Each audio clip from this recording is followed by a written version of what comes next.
Kansas City. This is 33-year-old Owen Hart, known as the Blue Blazer. He fell 50 feet while being lowered from a ceiling at Kemper Arena tonight. Fans thought it was part of the to revive the brother of WCW wrestler Bret Hart were unsuccessful. Owen Hart, pronounced dead at a nearby hospital. We'll have more on this horrible tragedy, including reaction from those who saw it at the Kemper Arena in Kansas City later in sports. Federation event in Kansas City.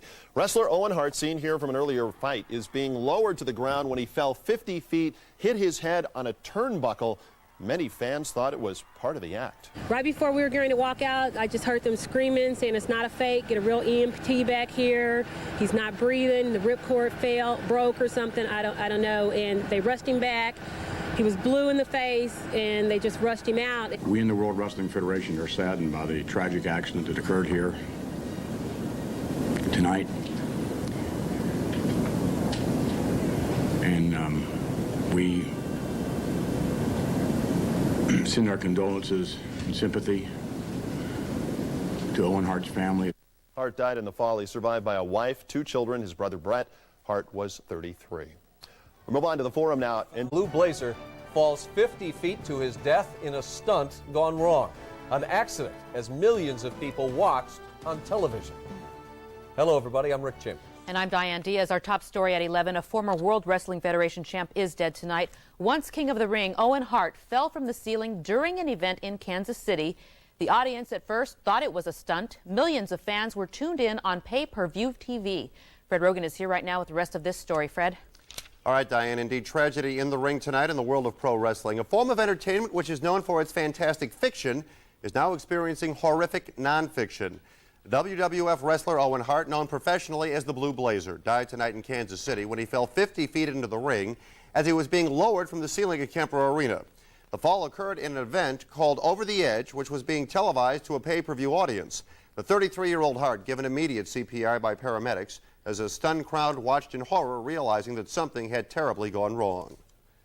It was like a rope broke or something. Did it look like he got hurt really bad when he hit? Oh yeah, you could tell. My aunt, she wrestles, and she said that she thought he was dead when he hit. Originally from Calgary, Alberta, Canada, Hart is survived by his wife and 2 children. He is also the younger brother of WCW wrestler Bret the Hitman Hart. Now, we'll have much more on the tragic death of Owen Hart later on Sunday Night Sports, including reaction from the WWF chairman, Vince McMahon. Plus, we'll take you for an up-close and personal look at the world of professional wrestling. Rick and Diane. All right, Fred, thanks for that. Show in Kansas City that was also seen on pay-per-view. However, from what we understand, the stunt that led to Hart's death was not shown on that telecast. This was Owen Hart in February during an interview we did with him as part of a special on the world of pro wrestling. These are pictures from tonight in Kansas City at Kemper Arena. Hart received immediate medical attention when he fell about 50 feet into the ring. It happened while he was being lowered from the arena ceiling. Witnesses said the cable broke or it became disconnected. The stunned crowd initially thought the fall was part of a stunt, but it became clear it was not. The 33-year-old Hart was killed when he hit his head on the turnbuckle, the padded metal corner of the ring's ropes. We're saddened by this tragic loss. And right now there are no answers. There is an ongoing investigation, and we don't have any answers as to how this happened yet. Still to come tonight, more surrounding the death of Owen Hart. We'll take you for an up-close and personal look at the world of professional wrestling. Also, hypnotist people we talked to in an encore presentation of the story you're about to see. An inside look at the World Wrestling Federation. Is wrestling fake? From our perspective, I don't see anyone saying, is Arnold Schwarzenegger's movies fake? Was Nash Bridges, is that fake? No, it's not fake. It's real entertainment. Welcome to the soap opera for the new millennium, the world of professional wrestling. Why watch Days of Our Lives or something like that when you can see the World Wrestling Federation and see guys that are cool? Apparently, a lot of people agree. What is the most watched shows on cable? Wrestling. The WCW, owned by Ted Turner, and the granddaddy, the World Wrestling Federation, owned and operated by Vince McMahon. And we say outlandish things. We do outlandish things, things that are so far over the top that would never be said and or done in real life.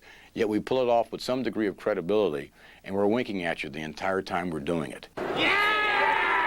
And the public is winking back. Wrestling is big business with big money to be made. Everything's exciting. Everybody's ready to go. Everybody loves it. I love it. You love it. The public loves it. We love wrestling. We love every bit of wrestling. Gone are the days when two men bounce, grunt, and groan in the ring. Now it's Hollywood. You're not only an athlete, you're an actor. Boy, it's a bad day if the writers don't give you something good to do, isn't it? Yeah, if they don't like you, you could be in big trouble. That's not to say you don't have to be athletic. Just imagine, I'm close to 300 pounds, climbing the top rope. That's about 4 feet up, jumping another 6 feet up in the air, just flying through the air like a big old whale. Night after night, city after city, the WWF does over 240 live shows, including 5 pay-per-view events a year. So what does it take to be marketed as a key member of one of the world's biggest marketing machines? Well, you know what I notice about this job? You either have to be really attractive with a great body, or you have to be really, really ugly with a gross body. Critics argue that wrestling has no redeeming value, that it appeals to the lowest common denominator of society. McMahon counters that the audience for his weekly soap opera is diverse and business is good. Recently, the WWF bought a hotel in Las Vegas. It's a chance to broaden the brand. Oh, by the way, the hotel the WWF bought, the old Debbie Reynolds Hotel. The WWF does Debbie. Then again, maybe it won't. The WWF does it with a wink and a smile, but after what happened tonight, I assure you, no one is smiling. Still to come in our program, right here in our studio, the